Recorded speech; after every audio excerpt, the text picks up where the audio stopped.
4,000 years of silence broken, humans respond to a perilous call.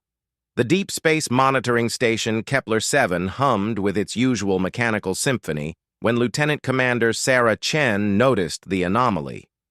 For the past 4 millennia, humanity had maintained radio silence across the galaxy, a self-imposed exile after the devastating Zephyrian War that had nearly extinguished their species. The monitoring stations were their ears to the cosmos, listening but never speaking, watching but never revealing their presence. Sarah's coffee grew cold as she stared at the display screen. The signal was unlike anything in their databases, a complex mathematical sequence wrapped in what appeared to be a desperate plea for help. The transmission originated from the Andromeda Spiral, a region of space that had been declared dead space centuries ago after the Great Purge. "Commander Torres, you need to see this," Sarah called out, her voice cutting through the ambient noise of the station. Commander Maria Torres, a weathered veteran who had spent most of her life in the void between stars, approached with measured steps. Her cybernetic eye whirred softly as it focused on the data stream. The signal repeated every 47.3 minutes with mathematical precision. Hidden within its structure was something that made Torres' blood run cold, coordinates to Earth's last known colony worlds, worlds that had been evacuated and abandoned during humanity's Great Retreat. Someone, or something, knew where humans had been. "How long has this been transmitting?" Torres asked, her fingers dancing across the holographic interface. "Best estimate? About 6 months. But here's the strange part. The signal is getting weaker. Whatever's sending it is either moving away or—" Sarah paused, checking her calculations again. "Or dying." Torres activated the station's quantum entanglement communicator, a device that could send messages instantaneously across vast distances, but was reserved for only the most critical situations. The last time it had been used was during the evacuation of New Prometheus, when the Zephyrian death fleets had appeared on the horizon. Within hours, responses flooded in from the 13 hidden worlds that comprised humanity's secret empire. The debate that followed would reshape the future of their species. The isolationists, led by Admiral Harrison Vale from the fortress world of Sanctuary, argued for maintaining the silence that had protected them for 4,000 years. The progressives, championed by Dr. Elena Vasquez from the research colonies, believed the signal represented an opportunity to finally emerge from hiding. But it was the translation that changed everything. Dr. Yuki Tanaka, humanity's foremost xenolinguist, had been working around the clock to decode the message.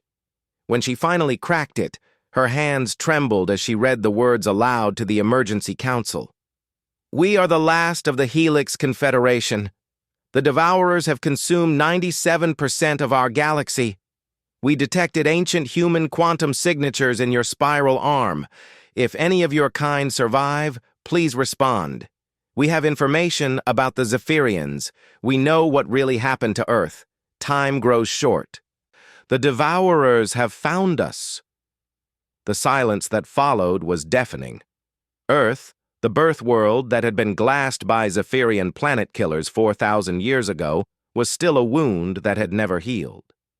Every human carried the genetic memory of that loss, the ancestral home reduced to a radioactive wasteland in a matter of hours. Admiral Vale's opposition crumbled when Dr. Tanaka revealed the final part of her translation. Embedded in the signal's quantum structure were star charts showing Zephyrian fleet movements from the ancient war, movements that suggested Earth's destruction had been orchestrated by something else entirely. The Zephyrians, humanity's supposed destroyers, had themselves been fleeing from something far worse. Captain Rex Morrison of the stealth frigate Prometheus received the orders that would break 4 millennia of silence. A grizzled veteran of the Outer Rim Patrol, Morrison had seen action against pirate fleets and rogue AIs, but nothing had prepared him for this mission. His ship, equipped with humanity's most advanced technology, would make the journey to the coordinates provided in the alien signal. The Prometheus was a marvel of human engineering, incorporating technology developed during their long isolation. Its hull was constructed from metamaterials that could bend light around the ship, rendering it nearly invisible. The drive system utilized controlled micro-black holes to fold space-time, allowing for faster-than-light travel without the energy signatures that had made human ships detectable during the war. Morrison's crew of 12 represented the best of humanity. Chief Engineer Lisa Park had designed propulsion systems that defied conventional physics. Weapons specialist James Knox carried personal experience fighting Zephyrian remnant forces. Dr. Amanda Foster, their xenobiologist, had studied every known alien species in their databases. Together, they would venture into unknown space to make contact with the mysterious Helix Confederation. As the Prometheus departed from Hidden Harbor, humanity's most secretive spaceport, Morrison reflected on the magnitude of their mission. For 4,000 years, humans had lived as ghosts in the galaxy, hiding in the shadows of dead systems and building their strength in secret. They had transformed from a species on the brink of extinction into something far more formidable, but at the cost of complete isolation from the galactic community. The journey to the Andromeda Spiral took 3 weeks through hyperspace corridors that hadn't been traveled by human ships since the Great Retreat. As they approached the signal's origin, the Prometheus detected signs of a massive battle. Debris fields stretched for millions of kilometers, the remains of technologies far more advanced than anything in human databases. "Captain, I'm reading multiple ship signatures," reported sensor specialist David Kim, "but they're not moving. Everything out there is dead." Morrison ordered a cautious approach as they navigated through the graveyard of ships. The vessels were unlike anything in human records, organic-looking craft that seemed grown rather than built. Their hulls covered in crystalline structures that still pulsed with faint energy. Among them, scattered like broken toys, were the unmistakable angular shapes of Zephyrian warships. "My God," whispered Dr. Foster as the ship's cameras captured the battlefield. "Something destroyed both fleets. Look at the damage patterns. Whatever did this cut through Zephyrian armor like paper." The signal's source was a massive space station at the center of the debris field, its structure partially collapsed but still transmitting. As they approached, Morrison received a new transmission, this one directed specifically at them. The voice that emerged from their speakers was hauntingly beautiful, like wind chimes in a gentle breeze, but the words carried the weight of impending doom. "Human vessel, we detect your approach. I am Melody of the Distant Shore, last speaker for the Helix Confederation. We have waited so long for your kind to emerge from the great silence. There is much we must tell you, and so little time remaining." Morrison made the decision that would forever change humanity's destiny. He activated the Prometheus's communications array and transmitted the first human message to an alien species in 4,000 years. "This is Captain Rex Morrison of the Earth vessel Prometheus. We received your signal. We're here to help." The response came immediately, tinged with what could only be described as relief. "Captain Morrison, your arrival brings hope to our dying Confederation. But you must understand, the devourers that destroyed our galaxy are already seeding your spiral arm with their vanguard fleets. The Zephyrians were never your true enemy. They were refugees, fleeing the same darkness that consumed our worlds.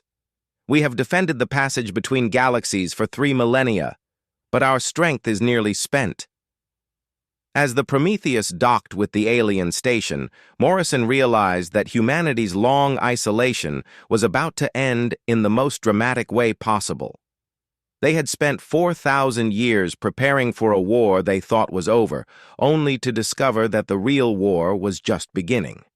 The fate of not just humanity, but potentially all life in the galaxy, now rested on the shoulders of a species that had learned to survive in the shadows.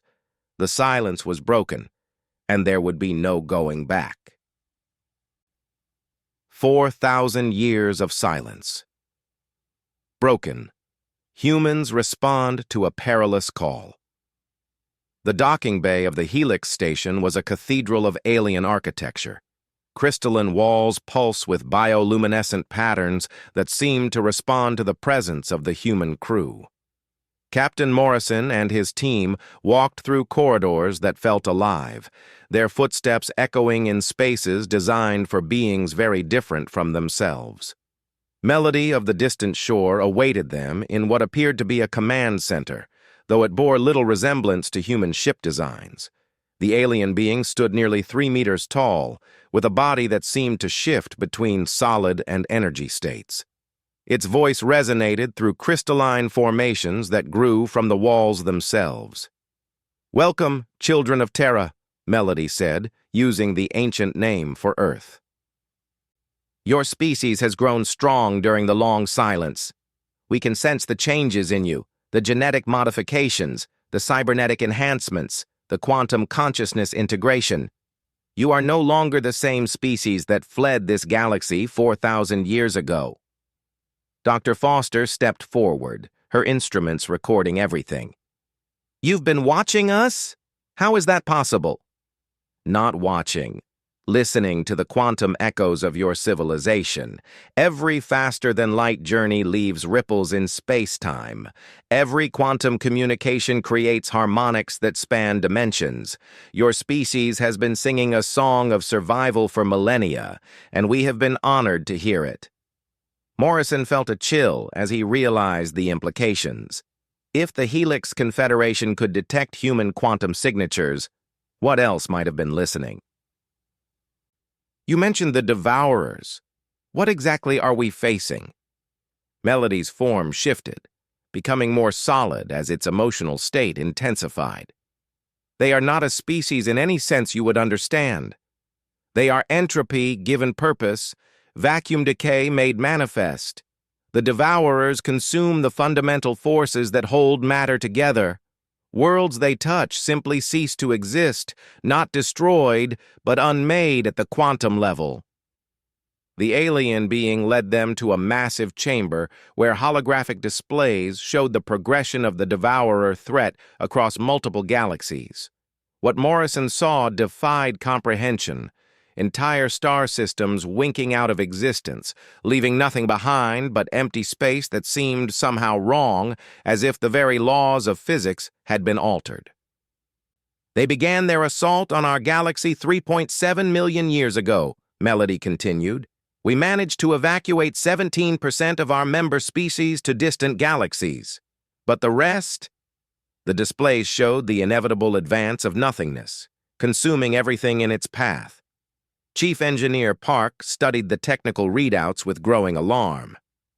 "The energy requirements for this kind of destruction are impossible. Nothing in our understanding of physics could accomplish this." "Because they operate from outside physics as you know it," Melody explained. "The Devourers exist in the spaces between dimensions, feeding on the quantum foam that underlies reality. They breach into our universe through tiers in space-time, then methodically unweave the fabric of existence itself."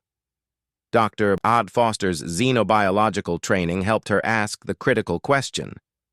"How do you fight something like that? How have you held them back for 3 millennia?" Melody's form brightened with what might have been pride. "The same way your species survived the Zephyrian War, through adaptation and sacrifice. We discovered that certain quantum resonance frequencies can temporarily stabilize reality against their unmaking effect. The cost is enormous. Entire worlds volunteered to be converted into quantum stabilization matrices, their populations becoming part of the defense network." The revelation horrified the human crew. Worlds voluntarily sacrificing themselves, their entire populations transformed into living shields against an enemy that existed beyond conventional understanding. Morrison began to comprehend the true scope of the threat humanity now faced. "Why didn't you make contact with us sooner?" Morrison asked. 4,000 years ago, when we were fighting the Zephyrians?" Melody's response carried the weight of ancient regret. Because we were fighting the same enemy.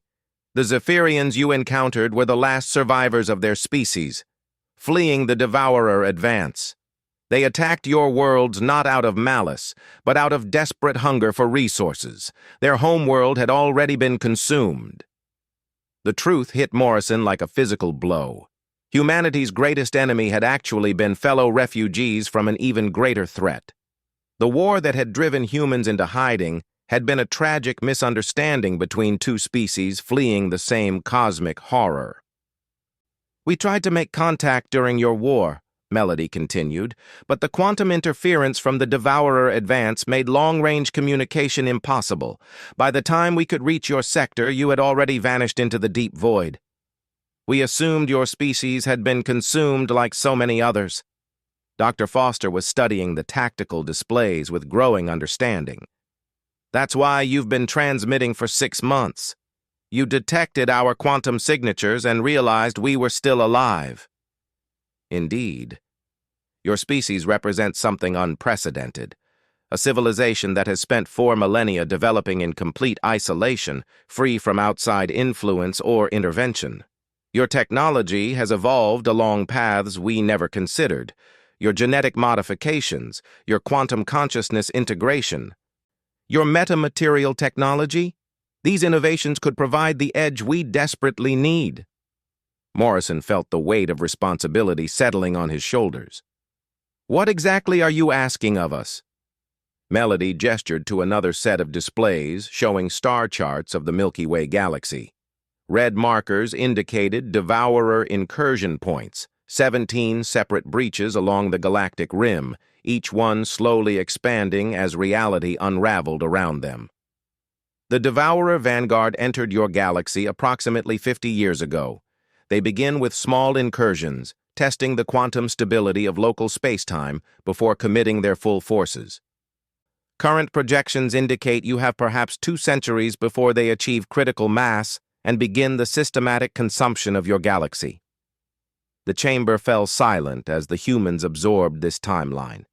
200 years seemed like a vast amount of time, but Morrison knew that mobilizing an entire galaxy for defense would require far longer than that.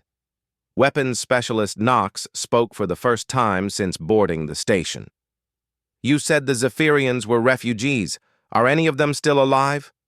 A few scattered fleets survive in the void between galaxies, Melody replied. They have been invaluable allies in our fight against the Devourers. Your species and theirs share more than you might realize. Both are masters of survival against impossible odds. Morrison made a decision that would reshape galactic politics forever. We need to return to human space immediately. Our leaders need to hear this directly from you.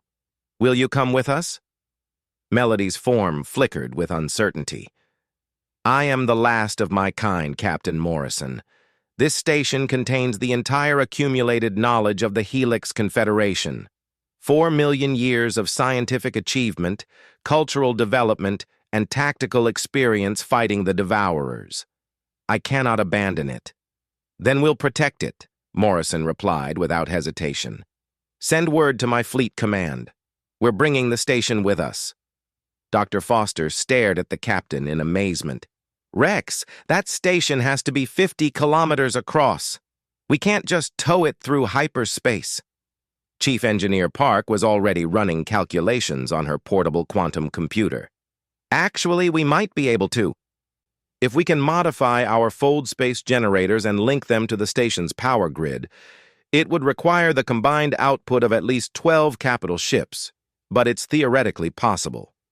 Morrison activated his quantum communicator, sending an emergency signal that would reach human space within hours. This is Captain Morrison of the Prometheus. Emergency Priority 1.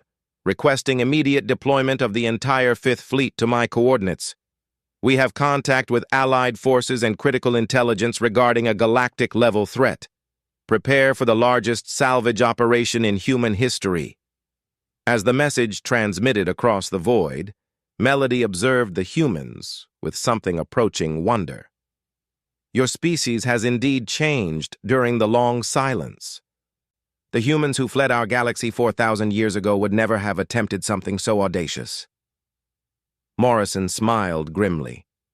4,000 years of hiding in the shadows tends to make a species either very cautious or very bold. We chose bold. Within days, the largest fleet humanity had assembled since the evacuation appeared at the station's coordinates. 12 Dreadnought-class starships arranged themselves around the massive alien structure while engineering teams worked around the clock to establish the quantum field matrix necessary for the unprecedented journey. Admiral Vale himself arrived aboard the flagship Retribution, his weathered face showing the strain of decisions that would determine humanity's future. As he met with Melody, the alien being shared a final piece of information that changed everything. Admiral, there is something else you must know. The quantum resonance patterns we've detected suggest that humans possess a natural resistance to the devourer unmaking effect. Not immunity, but a significant resistance that we've never observed in any other species.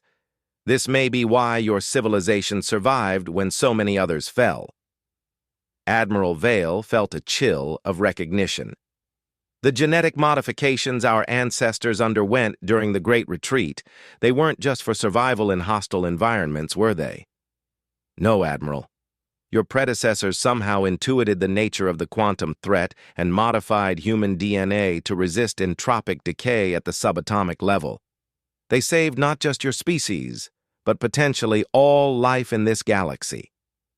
As the combined human Helix fleet prepared for the journey home, Morrison realized that humanity's 4,000 years of silence were ending not with a whisper, but with a roar that would echo across the cosmos.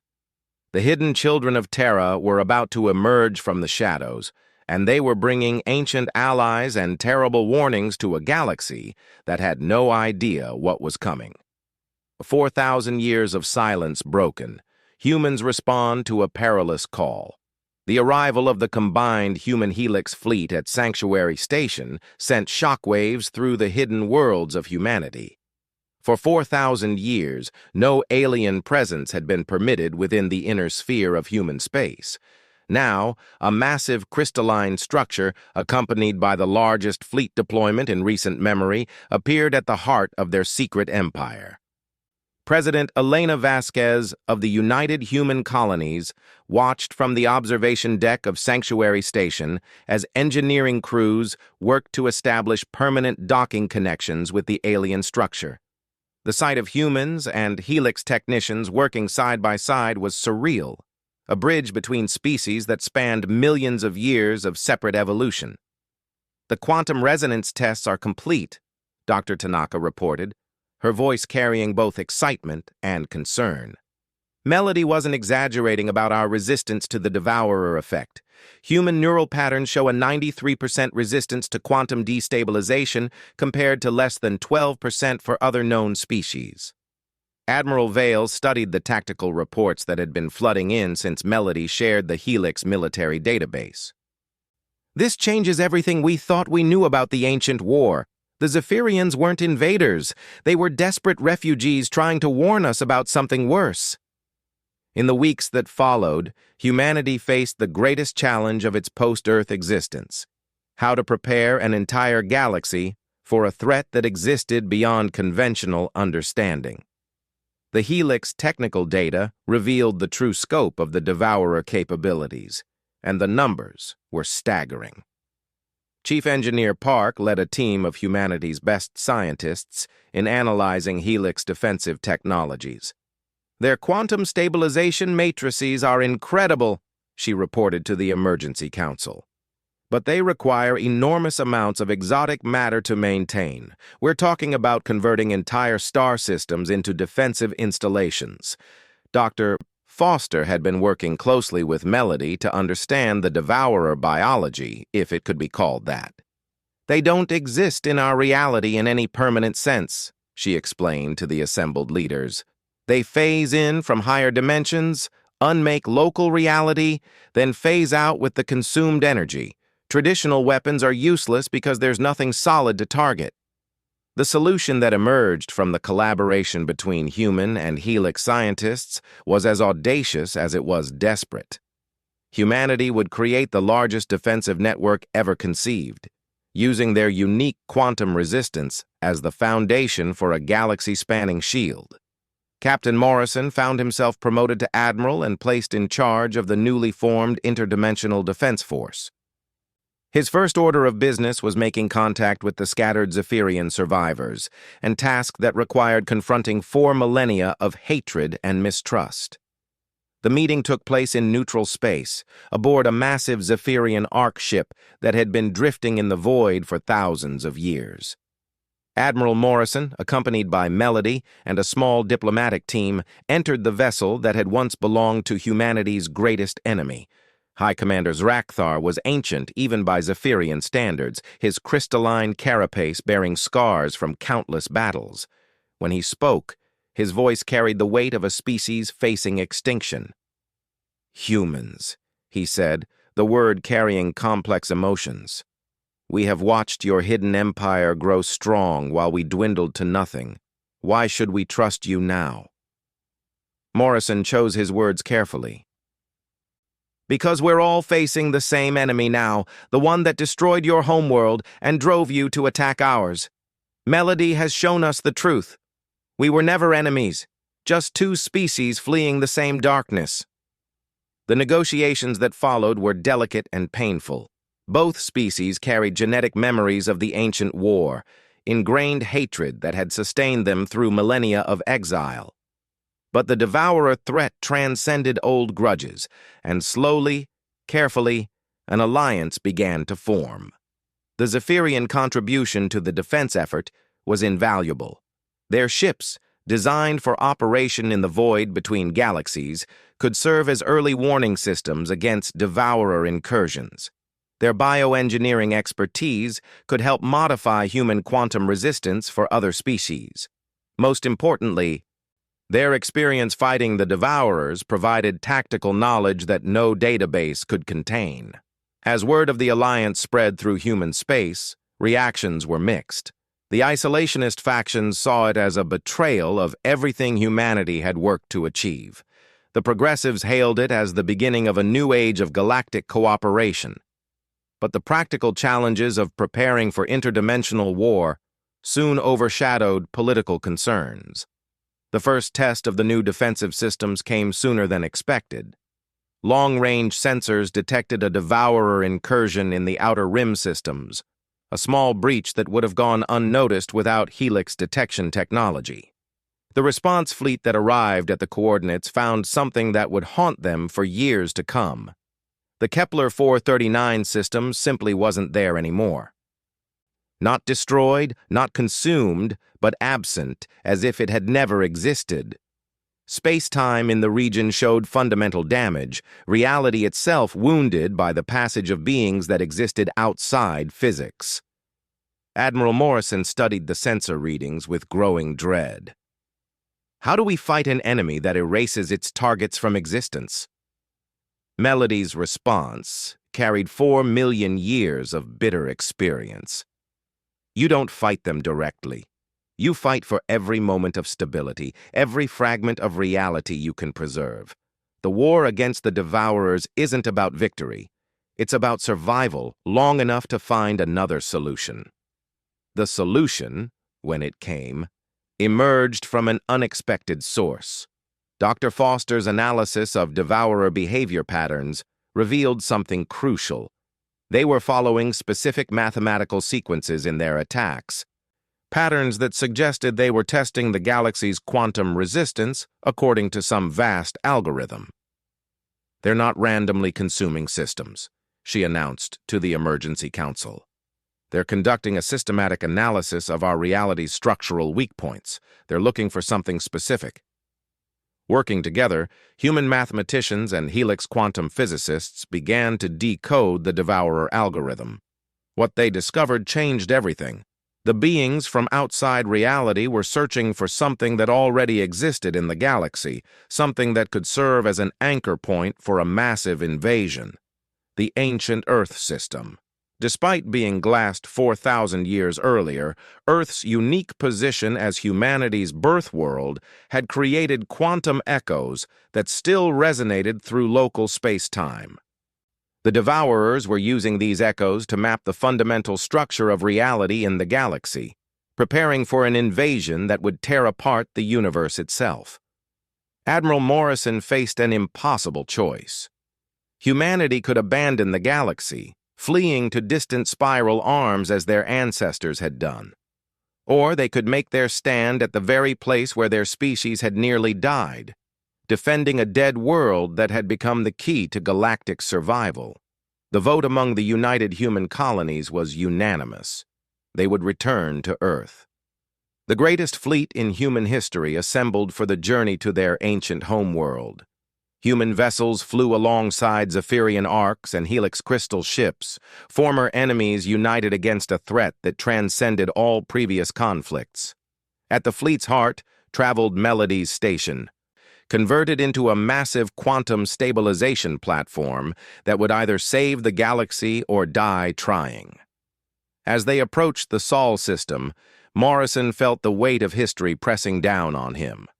The blue world that had given birth to humanity was now a radioactive wasteland, but its quantum signature still sang with the echoes of 10 billion lives. Here, at the site of their species' greatest tragedy, humans would make their greatest stand. The Devourer response was immediate and overwhelming. Reality tears opened throughout the system as beings of living entropy poured into normal space-time. But this time, humanity was ready. The quantum resistance that had developed over 4 millennia proved its worth as human crews operated closer to the tiers than any other species could survive.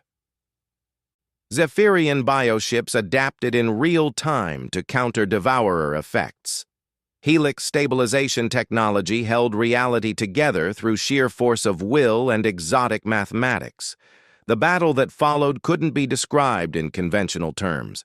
Ships fought beings that existed partially outside space-time, while reality itself served as both battlefield and weapon. Human engineering combined with Helix science and Zephyrian adaptability to create defenses that had never been imagined. When the quantum storm finally settled, the Devourer incursion had been not just repelled, but sealed. The combined fleet had successfully prevented the beings from establishing a permanent foothold in the galaxy, buying precious time for the development of more comprehensive defenses. As Morrison stood on the bridge of his flagship, looking out at the scarred but intact Earth, he realized that humanity's 4,000 years of silence had ended with something even more significant than communication. They had broken their silence with action, emerging from the shadows not just as survivors, but as the guardians of a galaxy they had once been forced to flee. The message that went out to every inhabited system in the galaxy carried the weight of species united against impossible odds. This is Admiral Morrison of the United Defense Force. The long silence is broken. Humanity has returned to the galactic community, and we're not alone. The galaxy faces a threat beyond conventional understanding, but we have learned that together we can hold back the darkness. The children of Terra stand ready to defend all life against the void. Let any who would preserve reality join us at the birth world of humanity. The war for existence has begun. Across the galaxy, civilizations that had developed in humanity's absence received the message with wonder, fear, and hope. The silent watchers had revealed themselves at last, not as conquerors, but as defenders, bringing ancient allies and hard-won wisdom to a fight that would determine the fate of all existence.